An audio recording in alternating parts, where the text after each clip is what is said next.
Magandang araw mga idol.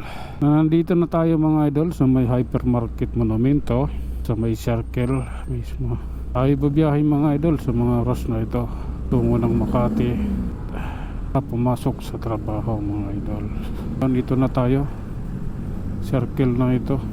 So yeah, tanamnamin natin ang EDSA, kung ano ang EDSA sa mga oras na ito. Wala rito sa monumento circle tungo sa Makati. Okay, tara, tuloy na tayo.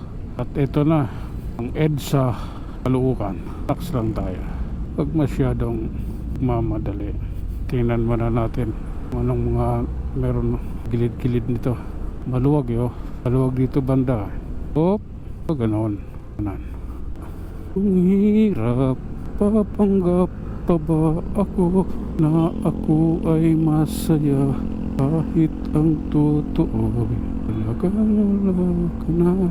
Okay mga idol, eto na tayo sa may itong lugar nga ito dito, ibang commerce. Limutan ko yung street niyan. Diyan ako dati pumapasok kung ano dumadaan